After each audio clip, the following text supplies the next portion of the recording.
डमरू वाले बाबा तेरी लीला है न्यारी, जय जय भोले भंडारी, जय जय भोले भंडारी।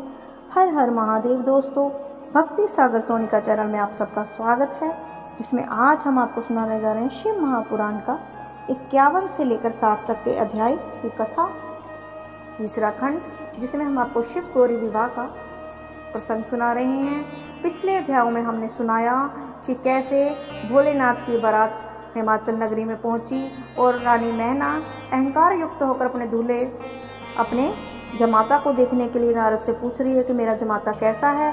और भोलेनाथ अपनी लीला दिखाने के लिए सारी बारात आगे और भोले बाबा पीछे, और सुंदर सुंदर बारातियों को देखकर मार मैना फूली नहीं समाती कि मेरा जमाता तो पता नहीं कितना ही सुंदर होगा।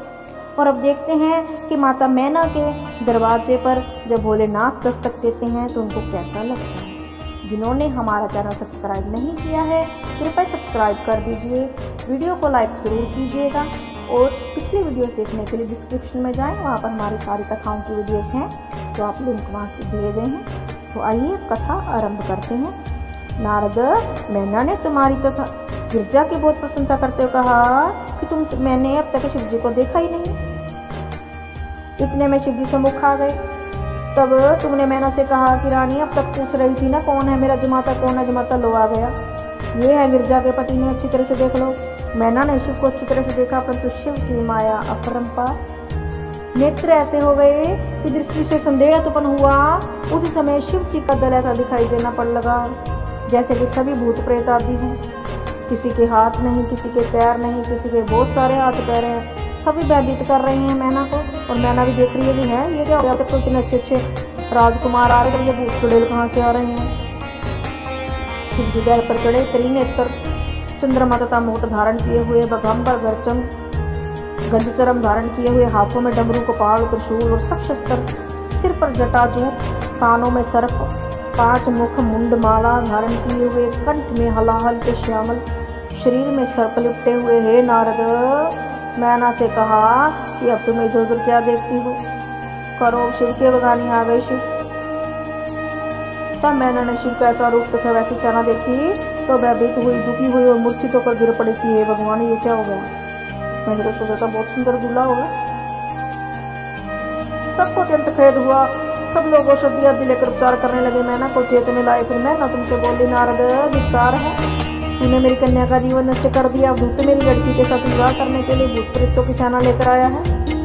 मेरा तथा हिमाचल का जन्म वृथा हुआ, सब ऋषियों ने भी मेरे साथ धोखा कर दिया। हे नारद, मैना गिरजा से बोली, पुत्री, तुमने वन में जाकर के इसी के लिए तपस्या की थी, हंस के क्षण तक कोया ही मिला मुझे। जुगनू से मनोरथ चाह दी, अच्छा न लगत कर रेंडी, तेल से रुचि हुई, तुमने यज्ञ के भस्म को दूर कर चिता की भस्म लगाई, जो विष्णु तथा अन्य देवताओं को छोड़कर शिव के साथ विवाह करने के लिए तैयार हो गई। तुम्हारे कर्मों को धिक्कार है पुत्री, तुम्हारे उपदेश तुम्हारी शक्ति है, तुम्हें भी धिक्कार है। अब मुझको आनंद कहाँ, यह सब मेरे कर्मों का ही फल है। मैंने बड़े प्रेम से पुत्री के लिए तप किया था, परंतु ऐसा दुख देने वाला फल अतः ऐसा भयावन स्वरूप, हे भगवान। यह कहकर मैना बारंबार पृथ्वी पर गिरकर मूर्छित होती लगी, रोने लगी, करलाने लगी कि मैं कैसे इसके साथ अपनी बेटी विदा करूंगी। हमारे कुल को बट्टा लगा दिया नारद, ये तूने ठीक नहीं किया। हिमाचल ने भी नारद के वचन पर इतना विश्वास कर बहुत बड़ी मूर्खता कर दी, अब मैं करूं तो करूं क्या। ऐसा वचन कहती हुई रो रो कर धरती पर गिरती पड़ती है। यह देखकर सब आनंद दुख में परिवर्तित हो गया। बहुत समझाने के पश्चात सब लोगों ने आनंद मनाया। ब्रह्मा बोले, नारद, मैना की दशा देखकर नगर भर में उदासी छा गई। तब देवता आदि बहुत प्रकार से मैना को समझाने लगे कि ये भोले की लीला है, क्यों टेंशन लेती हो। देवताओं को बुरा भला कहने लगी। हे नारद, तब तुमने मैना को समझाते हुए कहा, मैना, तुम्हारी बुद्धि कहाँ गई, यहाँ सब शिव की लीला है, शिव पर ब्रह्म है, उड़कर अपना सब काम करो। मैना ने तुम्हारे इस प्रकार वचन सुनना दूर दूर कहकर तुमको फटकारा और कहा कि दूर रहो मुझसे। तब सप्तऋषि अरुंधति सहिता वहां आकर मैना को समझाने लगी। मैना ने उनको भी क्रोधित होकर वहां से निकाल दिया। जब मैंने अच्छी प्रकार से शिव से स्तुति की तो मैना मुझसे अत्यंत क्रोधित होकर बोले, चुप रहो, ऐसी व्यर्थ की झूठी बातें मत कहो। हिमाचल ने वहां आकर मैना को समझाया और कहा कि संसार के स्वामी तथा पिता शिव मेरे द्वार पर आए हैं, तुमको ऐसा अनुचित कार्य नहीं करना चाहिए। देखो, एक बार पहले भी वे शिव जी मेरे यहाँ दूत बनकर आए थे, ऐसे नाचे गए थे कि स्त्री पुरुष अधीर हो उठे थे। उन्होंने यहाँ ऐसे ऐसे रूप दिखाए और उनको देखकर मैं तुम दोनों गिरजा के उन्हें देने का स्वीकार कर लिया था। इस प्रकार हिमाचल ने लेकर उधारने दी, परंतु माँ का दिल है कैसे माने। गिरजा बोली, माँ शिव जी के अतिरिक्त और किसी के साथ विवाह नहीं करूंगी। यह बात किस प्रकार हो सकती है? सिंह का भाग सियार ले जाए। मैना क्रोधित उठी और बोलिए, नारद, जब मैना का क्रोध शांत ना हुआ, वह बड़ी बुढ़ता हो गया, तो विष्णु जी स्वयं वहाँ मैना को समझाने के लिए गई। विष्णु जी ने तरह तरह से मैना को समझाया। वहाँ पहुंचकर मैना को समझाते हुए कहा कि मैना, तुम शिव को जानती नहीं हो, उन्हीं से प्रकृति पुरुष संकादिक हैं। मैं तथा ब्रह्मा भी उन्हीं से उत्पन्न हुए हैं। जिस प्रकार एक शरीर एक अनेक प्रकार के वस्त्र धारण करता है, उसी प्रकार शिव भी अपनी अलग अलग लीलाएं दिखाते हैं। हे नारद, विष्णु जी शिव जी के गुणों को इस प्रकार वर्णन करते हुए मैना के फिर बोले, मैना, तुमको सब धर्म रूप कहते हैं, इसीलिए आज मैं तुमको समझाता हूँ कि तुम्हारा यह परम सौभाग्य है कि जो सदाशिव हम सबके साथ तुम्हारे द्वार पर पधारे हैं। तुम इस बात को भली भांति समझो कि शिव जी की भक्ति के बिना इस संसार भर का बखेड़ा व्यर्थ है।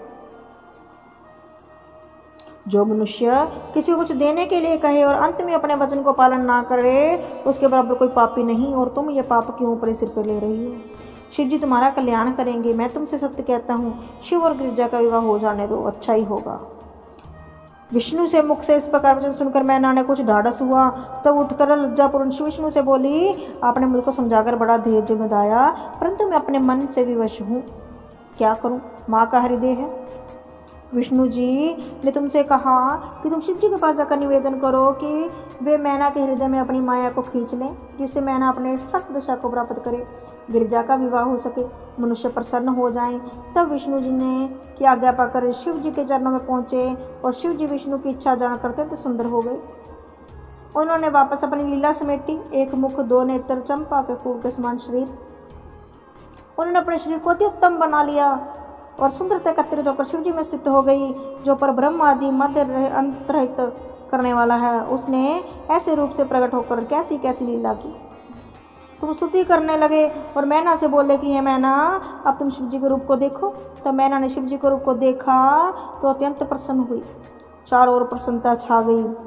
जय शिव शंभू, जय शिव शंभू होने लगी। अप्सराएं गाने लगी, नाचने लगी, मृदंग बजने लगे। हिमाचल के द्वार को सभी चले। नारद, वे लोग संसार में बड़े भाग्यशाली हैं जो शिव भक्ति करते हैं। शिव जी की भक्ति तीनों लोगों को भाग्य से प्राप्त होती है। हिमाचल के द्वार को सभी देवी देवता चले।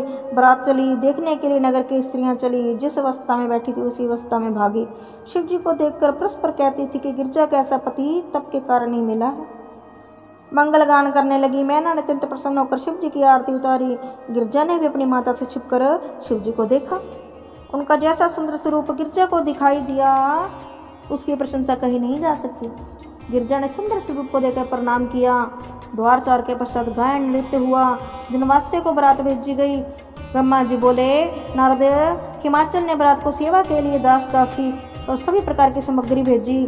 ध्यान करके बरात में शक्ति को प्रकट कर दिया, जिससे किसी की बात की कोई कमी ना रहे। विष्णु आदि सभी देवता हिमाचल की बढ़ाई करने लगे और यह ना जान सके कि यह सब सिद्धि गिरजा की है। हिमाचल ने नगर मूर्त का ध्यान दिलाते हुए कहा कि अब देर मत करो। सुनकर हिमाचल ने प्रसन्न होकर अपने पुरोहित को बुलाया। पंडित वेद पाठ करते हुए, अनेक प्रकार के बाजे बजवाते हुए चले। गिरजा को उत्तम स्थान पर बैठाने के लिए विवाह की सब रीतियां होने लगी। प्रत्येक को उसकी इच्छा अनुसार ही जो चाहिए था वो दान मिला। चारों ओर बड़ा आनंद छा गया। स्त्रियां मंगल ध्यान करने लगी। इसके पश्चात बारात वहां से चलकर बनवासे में आई। हर प्रकार के भोजन परोसे गए। हिमाचल ने अपने घर में वे 56 भोग तैयार करवाए। हिमवान की बारात को आने का संदेश भेजा। थोड़ी ही देर में सब बारात आ पहुंची। हिमाचल ने सबके पांव धोए, सबको खाने पर बिठाया। सोचा कि वही चरण है जिनका विष्णु और ब्रह्मा ध्यान करते हैं। चरण धोने के पश्चात शिव को सुंदर स्वर्ण की चौकी पर बिठाया गया। उनके सम्मुख भोजन लाकर रखा गया। स्वादिष्ट भोजन रखा गया। भोजन चारों प्रकार के थे, जिसमें 6 रसों का स्वाद था। भोजन करने लगे। स्त्रियों ने गालियां गाई, जिसको सिठनियां भी बोलते हैं। शादी विवाह में अक्सर कही जाती हैं। आजकल थोड़ा रिवाज ये कम हो गया है। जो भोजन समाप्त कर चुके थे वो उनको पान बांटे गए, जैसे कि बारात में रिवाज है। चारों ओर आनंद छाया हुआ था। अलग अलग तरह के मिष्ठान सबने खाए। सब बहुत खुश थे। उसी समय शिव जी का विवाह अपने नेत्रों से देखने के लिए सभी उत्सुक हुए। मैना ने सर्वप्रथम शिव जी की आरती उतारी। शिव जी अंदर गए। मुनि आदि अंदर जाकर बैठ गए। शिव जी को चंद्रमा के समान सुंदर मुख के चकोर की भांति देखने लगे। उसी समय मंडप के चारों ओर धरती 4 प्रकार के पवित्र की गई। नीचे सिंहासन पर शिव जी विराजमान हुए। गिरिजा आई 16 श्रृंगार किए हुए अपनी सखियों के साथ। सभी देवताओं ने गिरिजा को प्रणाम किया, शुभ आशीर्वाद दिया। दोनों ओर के मुनियों ने प्रथम गणपति एवं गौरी का पूजन किया। तदुपरांत वे अन्य रीतियां पूरी करने लगे। नारद पंच देवता अनादि तथा पांचों के समान जानकर उनकी पूजा करनी चाहिए। जिस प्रकार वेद में विवाह की विधि लिखी है, हिमाचल ने उसी प्रकार सब रीतियों द्वारा मैना ने बहुत महीन और उत्तम वस्त्र शिव जी को दिए। उसी प्रकार 2 वस्त्र गिरिजा को भी दिए। गिरिजा हिमाचल की दाहिनी ओर आकर बैठ गई। शिव जी गिरिजा के सम्मुख बैठे। तब मुनीश्वरों ने वेद पाठ किया। मैना भी कन्यादान के समय आई। पुरोहित दूसरे पक्ष का गोत्र नाम पूछने लगे तथा अपने कुल को बताने लगे। हिमाचल ने गर्ग विष्णु जी था मुझसे कहा कि अब आप लोग कन्यादान करा दीजिए, परंतु हम लोग शिव जी के गोत्रोच्चारण ना कर सके, इसलिए विवश होकर चुप हो गए। तो हिमाचल ने शिव जी से कहा कि आप अपना गोत्र कुल स्वयं वर्णन कीजिए, क्योंकि बिना इसके कन्यादान नहीं हो सकता है। शिव जी ने लीला करके अपने मुख से कुछ ना कहा, वे चुप हो गए। यह देखकर सब लोग फिर आश्चर्य में कि अब क्या होगा। फिर टेंशन, सबकी आशा टूट गई। हिमाचल के ये वचन अब हट किसी को भी बुरा न लगा। सब परस्पर एक दूसरे की ओर देखने लगे, परंतु शिव की लीला कोई न जान सका। गिरिजा अपने पति के मुख को देखकर सबसे अधिक चिंतित हुई। शिव जी का ध्यान करने लगी। शिव जी ने गिरिजा को चिंता को जानकर नारद अपनी इच्छा प्रकट की। तब तुम हंसकर अपनी वीणा बजाने लगे। हिमाचल मन में अत्यंत प्रसन्न हुए। सब लोगों ने तुमसे कहा कि यह समय वीणा बजाने का थोड़ी है। नारद, यह सुनकर तुमने उत्तर दिया, राजन तुमने जो शिव जी का गोत्र एवं कुल पूछा है, सो हमने शिव जी के संकेत के अनुसार उत्तर दिया, अर्थात शिव जी का कुल एवं गोत्र नाद है। शिव जी का शरीर नाद रूपी है तथा शिव जी नाद पूर्ण है। शिव जी का कुल एवं गोत्र जो ब्रह्मा विष्णु हम सबसे कोई नहीं जानता, कोई मनुष्य बता सकता। तुम तो मूर्खों जैसी बातें करते हो। शिव सशरीर, शरीर रहित, निष्कुल, अगोत्र तथा सगोत्र सब कुछ अब समय बीतता जाता है, इसलिए तुम कन्यादान कर दो। तब हिमाचल ने उसी समय कुछ शब्द जल लेकर कन्यादान कर दिया तथा गिरिजा का हाथ शिव जी के हाथ में दे दिया। इससे हिमाचल के तीनों लोकों में कीर्ति हुई। शिव जी ने गिरिजा का हाथ पकड़कर विवाह पद्धति को लेकर पद्धति लोक में प्रसिद्ध हो गई। जो विवाह पद्धति के साथ आजकल शादियां होती हैं, वो विवाह पद्धति शिव गौरी के विवाह में प्रचलित हुई थी, यहीं से शुरू हुई थी। हे नारद, उस समय नंदित हुए दास दासी पर पूर्व परितोषिक दिया गया। तदुपरांत पुरोहित गिरिजा के शिव के पाम भाग में बैठकर हवन करने लगे। रीति से भावरे पढ़ने लगे, जिनको देखकर सबको आनंद प्राप्त हुआ। तब शिव जी ने ऐसे चित्र किया कि भावरे पढ़ते समय गिरिजा का एक अंगूठा कपड़े से हट जाने से मुझे दिखाई दे गया। मैंने भावी के वशों को उसको काम की दृष्टि से देखा। मैंने अपने को बहुत संभाला, परंतु मेरा वीर धरती पर गिर पड़ा। उसे संघ के बटों का घटाधर जिसमें उत्पन्न हुए, वे सब मेरे स्तुति करके खड़े हो गए। शिव जी ने उनको देखकर अत्यंत क्रोध का त्रिशूल उठा लिया। जब सब ने मिलकर शिव जी की विनती की, तब शिव प्रसन्न होकर बोले, ब्रह्मा हम अप्रसन्न नहीं, तुम सुखपूर्वक अपना कार्य करो। तब मैंने उन सब बटुकों को सूर्य को सौंपकर कहा कि तुम इनकी सेवा में रहो। वे सब सूर्य की सेवा में ब्रह्मचारी रहकर वेद की महान गाथा गाते हैं। इसके पश्चात मैंने विवाह का जो कार्य शेष रह गया भलीभूत पूर्ण किया। फिर हिमाचल ने हम सबको कुछ उचित था दिया। शिव जी को उन्होंने रत्न आदि प्रकार के दहेज के रूप में दिए।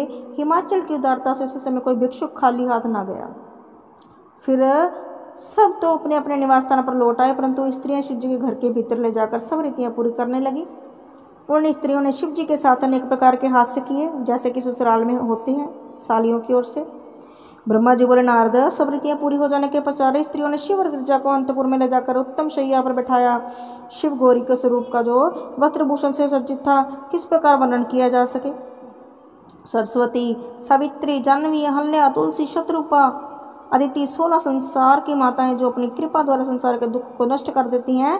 सर्वप्रथम सरस्वती बोली, है देवादिदेव, तुमने प्राणों के समान पत्नी पाई, अब अपनी प्यारी के मुख को तो देखो। लक्ष्मी ने कहा, देवताओं के देवता, अब समस्त लज्जा त्याग कर अपनी प्यारी के हृदय से लगा लो। फिर सावित्री बोली, है देव, तुम स्वयं भोजन करके अपनी प्यारी को भोजन कराओ और उन्हें पान खिलाओ। तुलसी बोली, शिव, तुमने तो स्त्री को छोड़कर कामदेव को भस्म कर दिया। संसार से त्यागी अब काम रहित बन गए थे, फिर अरुंधति को तुमने क्यों सिखाकर भेजा? स्वाहा ने कहा, गिरजापति, स्त्री के वचन सुनकर लज्जित मत होना। यदि कोई ढिठाई से लाड़ प्यार से बात कहे तो उसका बुरा मत मानना, क्योंकि सब अपने अपने तरीके से मजाक कर रही है ना भोलेनाथ को।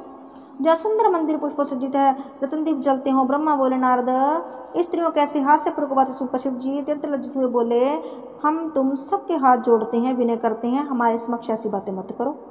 सभी स्त्रियां शिव जी के वचन सुनकर लज्जित हो गई और चित्रलिखित से चुप होकर रह गई। उस समय शिव जी को प्रसन्न देकर करती बोली, शिव जी, आपने तो अपनी स्त्री को ग्रहण कर प्रसन्नता प्राप्त की, परंतु मेरे पति को व्यर्थ ही जला दिया। अब मैं आशा लेकर आपसे विनय करती हूँ कि आप मेरे पति को भी जीवित कीजिए। यह कहकर रति विलाप करने लगी, जिससे सभी दुखी हो गई। फिर रति अपने पति की जली हुई भस्म को, जिसे वह बांध कर लाई थी, खोलकर शिव जी के आगे खड़ी हो गई। रति का रोना देखकर स्त्रियां भी रोने लगी। उसी समय शिव ने रति एवं देव पत्नियों को गर्दन सुनकर एक अमृत दृष्टि से देखा। उसी समय कामदेव अपने भस्म से उत्पन्न हो गया। रति अत्यंत प्रसन्न हुई। कामदेव शिव की स्तुति करने लगा। शिव ने कहा, हे कामदेव, अब तुम शोक मत करो तथा बाहर बारात में जाकर बैठो। कामदेव ने शिव को आदेश अनुसार जनवास्य में जाकर आकर मुझको या विष्णु जी को प्रणाम किया। मैंने उसे आशीर्वाद देते कहा कि शिव एवं गिरजा के प्यारे हो, अब तुमको किसी प्रकार का भय नहीं करना चाहिए। सुनकर कामदेव वहीं बैठ गए। फिर स्त्री अत्यंत प्रसन्नता के साथ शिव जी एवं गिरजा के अनेक प्रकार के चित्र वस्तुएं अधिभूषित मुख्यंतपुर ले गई। चंदन, कस्तूरी, अगर आदि से मंदिर से सब सुगंधित फैल रही थी। जहाँ वृद्धा अवस्था मृत्यु का कोई भय नहीं था। शिव जी उन सुंदर चित्रों को देखकर अत्यंत प्रसन्न हो गए। शिव जी के पास जाकर उन्हें किसी उपाय से निद्रा से जगाकर उठाओ। धर्मराज ने कहा। विष्णु जी के वचन सुनकर धर्मराज ने शिव के सिर पर जाकर कहा कि महाराज, कृपा कर उठिए, जनवास्य में चलकर सबको आनंदित कीजिए। बहुत हो गए सालियों के साथ हड़ी ढोली, अब हमारे पास भी आकर बैठिए दोस्तों मित्रों में। शिव जी हंसकर बोले, धर्मराज, तुम चलो, मैं आया।